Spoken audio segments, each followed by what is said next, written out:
ಇತ್ತೀಚಿನ ದಿನಗಳಲ್ಲಿ ತಾಲೂಕಿನಲ್ಲಿ ಕಾಡಾನೆ ಹಾವಳಿಯಿಂದ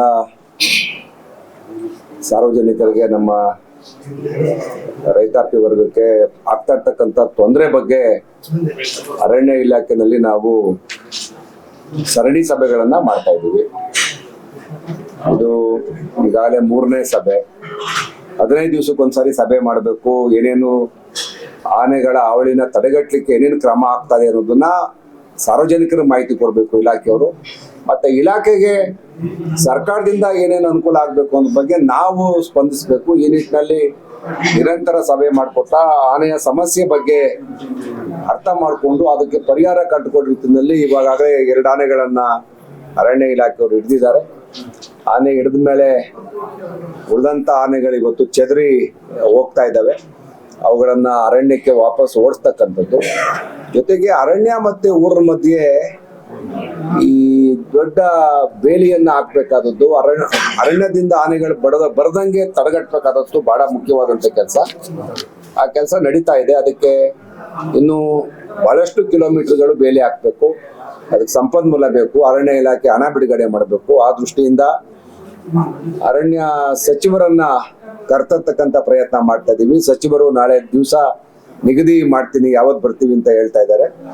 ಅವ್ರು ಬಂದ ಮೇಲೆ ಅವ್ರಿಗೆ ಎಲ್ಲ ವಿಚಾರಗಳನ್ನ, ಸಮಗ್ರ ಮಾಹಿತಿಯನ್ನ ನಮ್ಮ ರೈತರ ಧ್ವನಿಯಾಗಿ ಒಂದಷ್ಟು ಜನ ಅವ್ರಿಗೆ ಹೇಳ್ತಕ್ಕಂಥದ್ದು, ಮತ್ತೆ ಇಲಾಖೆನೂ ಕೂಡ ಇಲ್ಲಿಯ ಸಮಸ್ಯೆಗಳ ಬಗ್ಗೆ ಅರಿವು ಮೂಡಿಸ್ತಕ್ಕಂಥ ಕೆಲಸ ಮಾಡಿ ಸರ್ಕಾರದ ಗಮನಕ್ಕೆ ತಂದು ಬರ್ತಕ್ಕಂಥ ಬಜೆಟ್ ಅಲ್ಲಿ ಹೆಚ್ಚಿಗೆ ಅನುದಾನ ತಂದು ಈ ಭಾಗದಲ್ಲಿ ಶಾಶ್ವತವಾದಂತ ಆನೆ ಹಾವಳಿ ತಡೆಗಟ್ಟಲಿಕ್ಕೆ ಬೇಲಿ ಆಗ್ತಕ್ಕಂಥ ಇನ್ನಿತರ ವೈಜ್ಞಾನಿಕ ಕಾರ್ಯಕ್ರಮಗಳನ್ನು ತೆಗೆದುಕೊಳ್ಳಕ್ಕೆ ಅರಣ್ಯ ಇಲಾಖೆ ಬೇಕಾದಂತ ಸಂಪನ್ಮೂಲ ಕೊಡ್ಲಿಕ್ಕೆ ಎಲ್ಲ ರೀತಿಯ ಪ್ರಯತ್ನ ಮಾಡ್ತಕ್ಕಂಥದ್ದು. ಹೀಗೆ ನಮ್ಮ ರೈತರಿಗೆ ಆಗ್ತಕ್ಕಂಥ ತೊಂದರೆಯನ್ನ ಶಾಶ್ವತವಾಗಿ ಪರಿಹರಿಸಬೇಕು. ಆನೆಗಳು ಕಾಡಿನಿಂದ ನಮ್ಮ ಭಾಗಕ್ಕೆ ಬರದಿರೋ ತರ ನೋಡ್ಕೋಬೇಕು. ಅದಕ್ಕೆ ಬೇಕಾದಂತ ಎಲ್ಲಾ ಕ್ರಮಗಳು ತಗೊಳೋದಕ್ಕೆ ಪ್ರಾರಂಭ ಮಾಡಿದೀವಿ. ಈಗ ಚರ್ಚೆಗಳು ಸಾಗ್ತಾ ಇವೆ. ಇದರ ನಡುವೆ ನಮ್ಮ ರೈತರಿಗೆ ಬಹಳಷ್ಟು ಅನಾನುಕೂಲ ಆಗ್ತಾ ಇದೆ. ರೈತರ ಸಮಸ್ಯೆ ಈಗೆಲ್ಲ ಫಸಲು ಬಂದಿರೋ ಕಾಲ, ಸಂಕ್ರಾಂತಿ ಕಾಲ, ಬೆಳೆಗಳು ಬಹಳಷ್ಟು ಪ್ರಮಾಣದಲ್ಲಿ ಲಾಸ್ ಆಗ್ತಾ ಇದೆ. ಇದನ್ನೆಲ್ಲ ಅರಣ್ಯ ಇಲಾಖೆ ಗಮನಕ್ಕೆ ತಗೊಂಡಿದ್ದೀವಿ.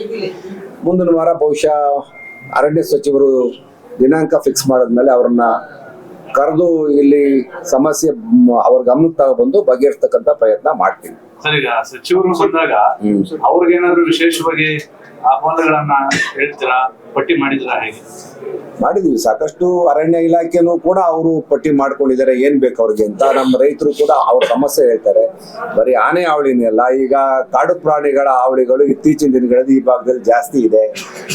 ಇಲ್ಲಿ ಇವತ್ತು ಈ ಚಿರತೆ ಹಾವಳಿ, ಹಂದಿ ಹಾವಳಿ, ನವಿಲು, ಹೀಗೆ ಇತ್ತೀಚಿನ ದಿನಗಳಲ್ಲಿ ಕಾಡು ಪ್ರಾಣಿಗಳು ಜಾಸ್ತಿ ಆಗಿರೋದ್ರಿಂದ ಕರಡಿ, ಇದನ್ನೆಲ್ಲನೂ ಕೂಡ ತಡೆಗಟ್ಟಬೇಕು. ಅದ್ರ ಬಗ್ಗೆ ಚರ್ಚೆ ಮಾಡ್ತೀವಿ. ನೋಡೋಣ ಏನೇನು ಪರಿಹಾರ ಕಟ್ಕೋಬಹುದು ಅಂತ. ಪ್ರಮುಖವಾಗಿ ನಮ್ಗೆ ಆನೆ ಹಾವಳಿ ತಡೆಗಟ್ಟಿದ್ರೆ ಬಹಳ ಪ್ರಮುಖವಾಗಿ ಆನೆ ಮತ್ತು ಚಿರತೆ ಹಾವಳಿನ ತಡೆಗಟ್ಟಬೇಕಾಗಿದೆ.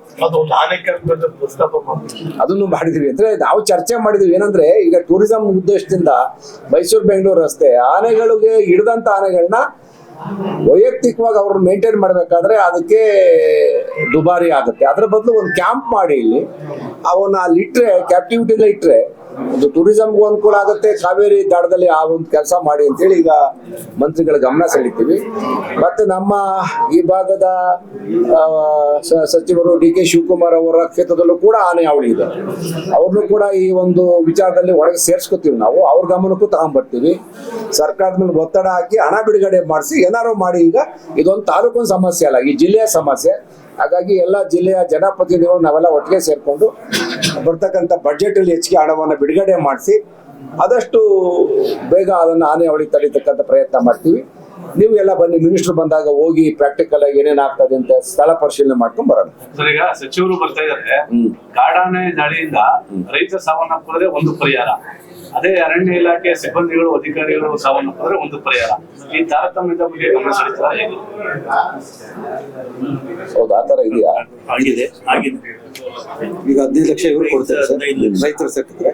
ನಮ್ದು 30 ಲಕ್ಷ ಡಿಪಾರ್ಟ್ಮೆಂಟ್ಗೆ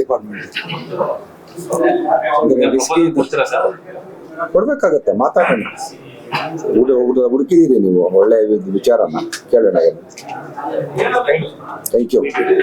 ಆಮೇಲೆ ಇದಲ್ಲದೆ ಇನ್ನೊಂದೇನಂದ್ರೆ ದಿನಾಂಕ 19ನೇ ತಾರೀಕು ಮಾನ್ಯ ಮುಖ್ಯಮಂತ್ರಿಗಳು ಕೂಡ ಈ ಕ್ಷೇತ್ರಕ್ಕೆ ಬರ್ತಾ ಇದ್ದಾರೆ. ಅವ್ರಿಗೂ ಕೂಡ ಈ ಒಂದು ವಿಚಾರವನ್ನ ಗಮನ ಸೆಳೀತೀವಿ.